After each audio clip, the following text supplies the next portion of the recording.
Angin malam bertiup pelan, namun membawa hawa yang aneh, dingin tapi lembab, seperti udara yang keluar dari liang kubur. Lampu-lampu jalan berwarna kekuningan memantul di genangan air hujan sore tadi, menciptakan bayangan yang bergoyang-goyang di aspal retak. Di ujung jalan utama sebuah desa di pinggiran kota Jawa Timur, sebuah warung pecel lele tampak mencolok. Atapnya dari seng, dindingnya hanya terpal plastik bergambar ikan lele goreng dan lalapan segar. Namun, anehnya, meski waktu menunjukkan pukul 11 malam, warung itu masih dipenuhi pelanggan. Bau sambal terasi, lele goreng, dan lalapan segar tercium dari jauh, bercampur dengan aroma minyak panas yang khas.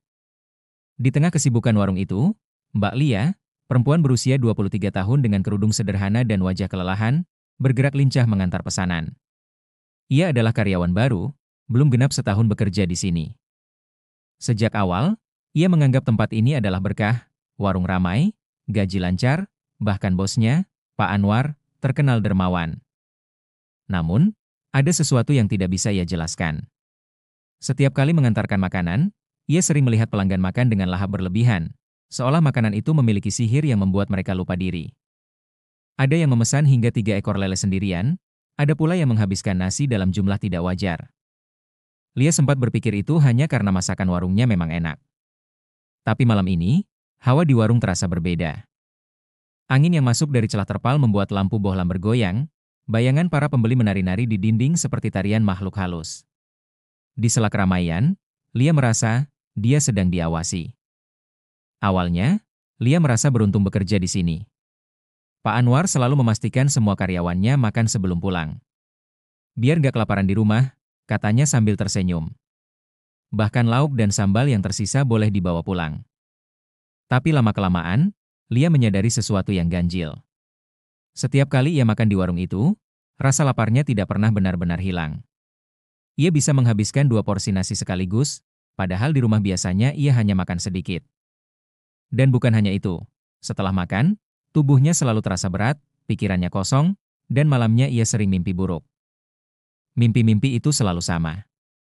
Ia berada di sebuah ruangan gelap, duduk di depan piring berisi lele goreng. Di ujung ruangan ada sosok pocong, berdiri dia menghadapnya. Kain kafannya kusut, penuh tanah, dan dari mulut yang terbuka, menetes cairan hitam pekat. Dalam mimpi itu, cairan itu jatuh tepat ke makanannya, dan tanpa sadar ia tetap memakannya dengan lahap, meski rasanya pahit dan anyir darah. Suatu kali, setelah makan di warung, Lia pulang membawa bungkusan lele untuk adiknya. Malamnya, adiknya demam tinggi, menggigil, dan mengigau. Di sela igauan, adiknya menyebut kata-kata yang membuat Lia merinding. Ada pocong di dapur. Bukan hanya keluarganya, beberapa karyawan lain juga mulai mengalami hal aneh. Siti, teman kerjanya, tiba-tiba jatuh sakit berhari-hari tanpa sebab medis jelas. Rudi, tukang parkir warung, kecelakaan sepulang kerja padahal jalan sepi dan lurus. Bahkan, seorang karyawan lama ditemukan meninggal mendadak di dapur, hanya beberapa jam setelah makan malam di warung. Namun, setiap kali hal ini dibicarakan, Pak Anwar hanya tertawa kecil. Ah, kalian ini, kebanyakan nonton film horor. Lia mencoba menepis pikiran buruk. Ia berusaha meyakinkan diri bahwa semua hanyalah kebetulan. Tapi rasa curiga itu makin besar ketika ia mulai memperhatikan para pelanggan. Malam itu, seorang bapak tua masuk ke warung. Awalnya, ia hanya ingin memesan 1 porsi. Namun setelah makanan datang, matanya seperti kosong, tatapannya liar, dan ia terus menambah pesanan. 2, 3, bahkan 4 porsi lele. Tangannya gemetar saat menyuap nasi, tapi mulutnya tak berhenti mengunyah. Lia memandang piring itu lekat-lekat, dan untuk sesaat, ia merasa melihat sesuatu yang tak mungkin. Ada bayangan pocong berdiri di belakang bapak itu, tubuhnya kaku, dan dari mulutnya yang menganga menetes cairan hitam yang berubah menjadi lembaran uang tipis sebelum menyentuh makanan. Uang itu lenyap begitu masuk ke dalam piring. Lia tersentak. Dadanya berdebar, tengkuknya dingin, dan entah mengapa ia merasa, malam itu adalah awal dari semua teror yang akan datang. Hujan deras turun malam itu, memukul atap seng warung dengan suara duk-duk-duk yang tak henti. Angin membuat terpal bergoyang keras, sesekali menampar wajah siapapun yang lewat dekat dindingnya. Warung sepi, hanya ada 2 pelanggan yang duduk di pojok, sibuk mengunyah sambil sesekali menyeruput es teh. Pak Anwar berdiri di dekat meja kasir, memeriksa uang hasil penjualan malam itu. Lalu, dengan santai, ia berkata kepada Lia, "Jaga warung sebentar, Mbak. Bapak mau ambil barang di gudang belakang." Nada suaranya biasa saja, tapi kata "gudang" itu langsung membuat Lia teringat satu hal, gudang itu selalu terkunci. Bahkan, karyawan yang sudah lama bekerja pun tidak pernah diizinkan masuk. Penasaran yang sudah ia simpan berbulan-bulan mulai membakar rasa ingin tahunya. Dengan langkah hati-hati, Lia mengikuti dari kejauhan, membiarkan jarak cukup jauh agar tidak ketahuan. Pak Anwar berjalan ke belakang warung, melewati dapur, lalu berhenti di depan sebuah pintu kayu tua yang catnya mengelupas. Dari sela-sela papan yang lapuk, Lia mengintip. Pandangannya langsung membeku. Di tengah ruangan sempit itu, tikar pandan digelar di lantai. Lilin-lilin kecil menyala di sekelilingnya, menebar cahaya temaram yang membuat bayangan di dinding bergerak-gerak aneh.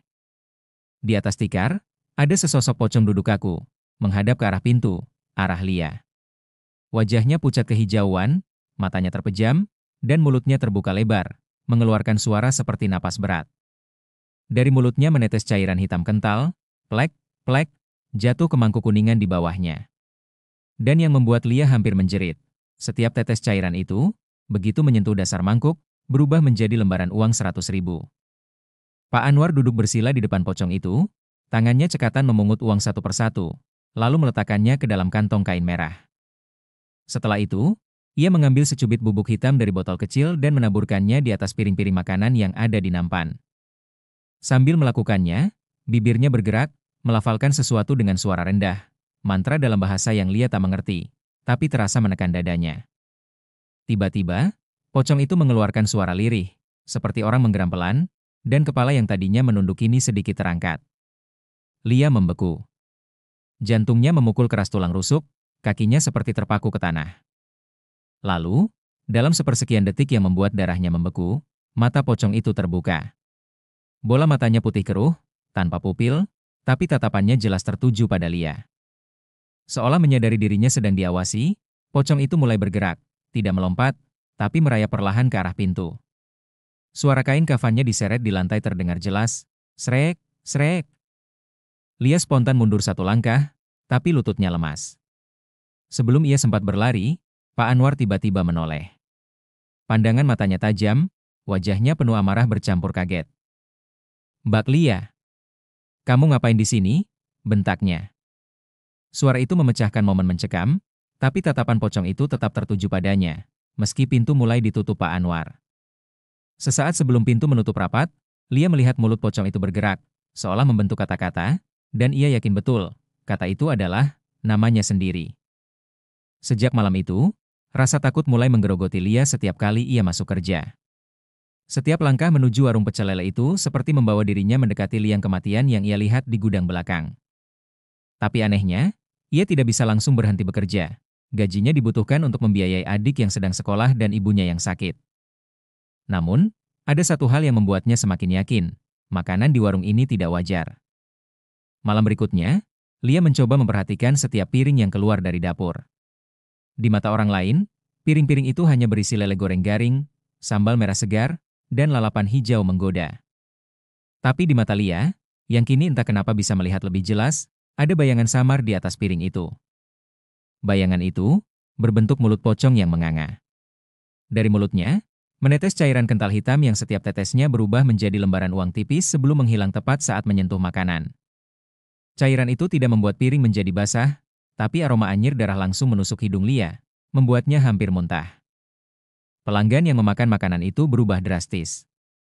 Tatapan mereka kosong, tapi tangan mereka tak berhenti menyuap makanan ke mulut. Ada seorang pemuda yang awalnya hanya memesan satu porsi lele, tapi setelah piringnya kosong, ia langsung memesan 2 porsi lagi. Nafasnya tersengal, keringat bercucuran, tapi ia terus makan, seolah ada kekuatan tak terlihat yang memaksanya. Ada juga ibu-ibu yang datang bersama anaknya. Sang anak awalnya rewel dan tidak mau makan, tapi setelah mencium aroma lele goreng, ia langsung diam dan memakan ikan itu sampai tulang terakhir. Bahkan tangannya berlumur sambal, matanya melotot, mulutnya penuh kunyahan. Lia yang melihatnya sampai mundur satu langkah, merasa seperti sedang menyaksikan ritual kanibalisme yang dibungkus suasana normal. Setiap kali piring keluar dari dapur, Lia seperti bisa mendengar suara pocong itu. Bukan suara yang keras, melainkan bisikan yang masuk langsung ke pikirannya. Makan, makan, habiskan. Bisikan itu begitu mengganggu, sampai-sampai Lia harus beristighfar berkali-kali untuk menutup telinganya. Tapi istighfarnya justru membuat kepala terasa berat, seolah ada yang marah pada zikir yang ia ucapkan. Puncaknya terjadi ketika seorang pelanggan pria paruh baya tiba-tiba berdiri di tengah warung, wajahnya pucat, mulutnya berlumur sambal. Ia memandang Lia sambil berkata dengan suara serak. Enak sekali, pocongnya, yang masak, ya? Pelanggan lain tertawa, mengira itu bercanda. Tapi Lia terpaku. Kata-kata itu bukan sekadar gurauan, ia tahu, pria itu sedang dalam pengaruh sesuatu. Dan Lia merasakan tatapan itu datang dari sudut warung, di mana ia melihat sesosok pocong berdiri setengah bayangan, kepala sedikit miring, menatapnya sambil meneteskan air liur uang. Hujan malam itu turun deras, membuat aroma tanah basah bercampur dengan bau minyak goreng dari dapur. Pelanggan mulai berkurang, hanya tersisa beberapa orang yang menunggu pesanan dibungkus. Lia duduk di meja kasir sambil menghitung uang receh, mencoba mengalihkan pikirannya dari kejadian-kejadian aneh yang terus membayang. Di bawah meja kasir, ada sebuah laci tua yang biasanya dipakai untuk menyimpan plastik kresek dan alat tulis. Lia jarang membukanya, tapi malam itu entah kenapa tangannya seperti terdorong untuk memutar kunci laci itu. Begitu laci terbuka, hawa dingin langsung menyeruak, seperti angin yang keluar dari gua gelap. Di dalamnya ada sebuah buntelan kain lusuh berwarna kecoklatan. Tali yang mengikatnya kotor, seperti bekas lumpur yang sudah mengering. Dengan tangan gemetar, Lia membukanya sedikit. Bau busuk yang menyengat langsung menusuk hidung, bau anyir bercampur tanah kuburan. Di dalamnya, ia melihat sesuatu yang membuat bulu kuduknya meremang. Tali pocong yang kusut, warnanya kecoklatan, ujungnya masih basah seperti baru saja digali. Ada bercat tanah merah tua yang menempel di serat kain itu. Saat jarinya nyaris menyentuh tali itu, Lia merasakan sesuatu menjalar dari ujung kuku ke seluruh tubuhnya. Dingin, berat, dan menekan dadanya. Lalu, suara itu datang lagi. Suara kain kafan diseret di lantai. Srek, srek. Semakin lama semakin dekat. Lia mengangkat kepalanya, menatap ke arah dapur yang gelap. Tidak ada siapa-siapa. Tapi dari sudut matanya, ia melihat sesuatu bergerak. Sesosok pocong, tubuhnya kaku, kainnya compang-camping, berdiri hanya beberapa langkah darinya. Mulut pocong itu menganga, dan dari dalamnya menetes cairan hitam pekat. Tetesan itu jatuh tepat di meja kasir, meninggalkan bekas bercak basah yang perlahan berubah menjadi lembaran uang sebelum menghilang begitu saja. Lia tertegun, napasnya tersengal. Dan saat ia mencoba membaca istighfar, pocong itu tertawa. Suaranya serak, seperti kain yang disobek perlahan. Tiba-tiba lampu warung berkedip, lalu padam. Dalam kegelapan total, Lia merasakan sesuatu menyentuh pergelangan tangannya. Dingin, basah, dan berbau busuk. Ia berteriak, menjatuhkan buntelan itu, dan berlari keluar dari meja kasir. Saat lampu kembali menyala, buntelan tali pocong itu sudah tidak ada di laci. Yang tersisa hanyalah bau anyir yang menyebar ke seluruh warung, dan tatapan Pak Anwar dari pojok dapur, tatapan yang tajam dan penuh ancaman. Malam itu adalah malam Jumat Kliwon. Sejak siang, Lia sudah merasakan hawa yang berbeda di warung. Pelanggan memang ramai seperti biasa, tapi udara terasa lebih berat, seperti ada sesuatu yang menekan dari atas. Bahkan beberapa kali, dari sudut matanya, Lia melihat bayangan putih bergerak di luar warung meski tidak ada orang lewat. Menjelang tengah malam, pelanggan terakhir pergi. Hanya tinggal Lia sendirian membereskan meja dan mencuci piring. Pak Anwar sudah pulang lebih dulu, katanya ada urusan keluarga. Tapi entah kenapa Lia yakin, urusan itu bukan urusan biasa. Saat Lia hendak mematikan lampu dapur, angin dingin tiba-tiba menyelinap masuk, membuat semua lilin kecil yang entah sejak kapan menyala di pojok dapur bergetar. Lalu, lampu warung padam total. Gelap. Sunyi. Hanya terdengar suara detak jantungnya sendiri. Tiba-tiba, di tengah kegelapan itu, ia melihat sesosok pocong berdiri di pintu keluar. Kain kafannya kusut, kepalanya miring seperti lehernya patah. Dari mulutnya, menetes air liur kental berwarna hitam yang berubah menjadi lembaran uang 100.000, berterbangan menuju Lia. Begitu uang itu menyentuh kulit tangannya, Lia langsung merasa dadanya sesak, pandangannya berkunang-kunang. Kepalanya seperti ditekan oleh tangan tak kasat mata. Tubuhnya kaku. Di telinganya, Terdengar bisikan berat dan dalam. Kau sudah memakannya, sekarang kau milikku. Lia berusaha melawan. Dengan sisa tenaga, ia mengangkat tangan, menutup telinga, dan mulai membaca ayat kursi.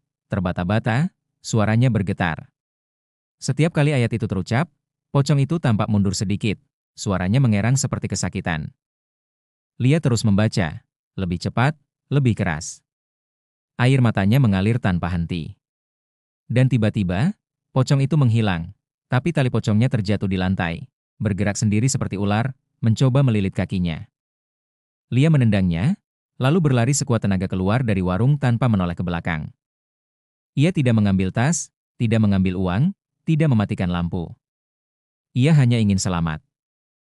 Setelah berlari cukup jauh, Lia langsung menuju rumah seorang ustadz yang tinggal di desa sebelah. Ia mengetuk pintu dengan panik, dan begitu dibukakan, ia langsung tersungkur sambil menangis. Malam itu juga, ustadz tersebut memercikan air doa ke tubuhnya dan memimpin Lia membaca zikir panjang.